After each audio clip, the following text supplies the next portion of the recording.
Ce n'est pas ce qui était prévu, dit l'un. Mais si, bien sûr, dit l'autre. Les mots ont un sens et un engagement doit être honoré. Je vous raconte cette semaine l'histoire d'une vente qui a capoté avec grosse demande d'indemnisation à la clé. En 2016, la SCI promet de vendre à la société S un immeuble à Paris. Le prix convenu, 8 100 000 euros. Il est stipulé une clause pénale de 405 000 euros. Pour le coup, toutes les conditions de la vente étant réunies, l'une des parties venait à refuser cette vente. Il est stipulé une clause relative à l'assainissement. La SCI indique que l'immeuble est relié à l'assainissement communal, mais qu'elle ne peut garantir la conformité de l'installation. Elle s'engage donc à diligenter dans les 8 jours de la promesse un diagnostic. Et il est prévu que les parties se concerteront si le certificat de conformité ne pouvait être délivré. Cependant, il s'avère que l'installation n'est pas directement raccordée au réseau communal. Un certain nombre de canalisations passant par le terrain voisin avant d'être reliées à l'assainissement communal.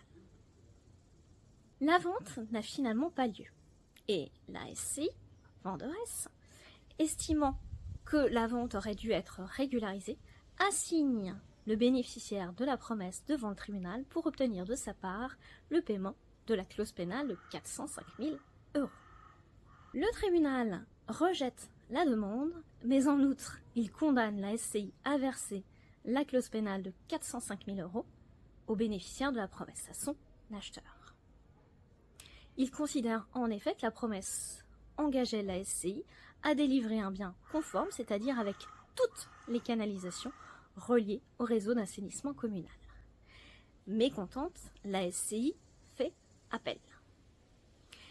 La Cour d'appel considère au contraire que la SCI n'avait pas d'obligation de délivrer un bien avec un raccordement plein et entier à l'assainissement communal. Elle refuse toutefois de condamner le bénéficiaire de la promesse à une clause pénale, estimant que la SCI n'a pas suivi la procédure prévue par la promesse de vente, à savoir qu'elle ne l'a pas mise en demeure de venir signer l'acte. Cette fois-ci, c'est la société bénéficiaire de la promesse qui forme un pourvoi en cassation. Elle a en effet perdu les 405 000 euros de clause pénale que le juge de première instance lui avait accordé.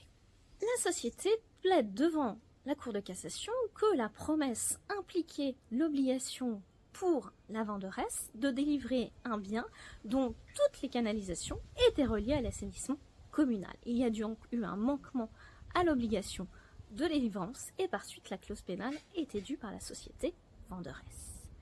À votre avis, a-t-elle obtenu gain de cause ? La réponse est oui. Dans cet arrêt du 11 juillet 2024, la Cour de cassation casse l'arrêt d'appel. Elle rappelle que le vendeur doit délivrer la chose conformément aux stipulations de la promesse. Et dès lors que la promesse indique un immeuble raccordé à l'assainissement communal, toutes les canalisations devaient être raccordées à l'assainissement communal.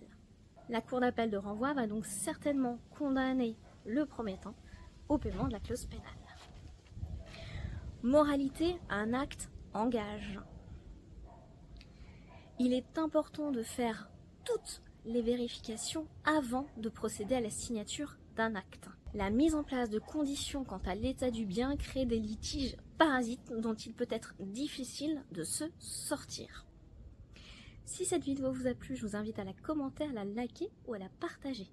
Vous pouvez naturellement vous abonner pour pouvoir suivre l'intégralité de mes vidéos. Quant à moi, je vous dis à la semaine prochaine pour une toute autre thématique.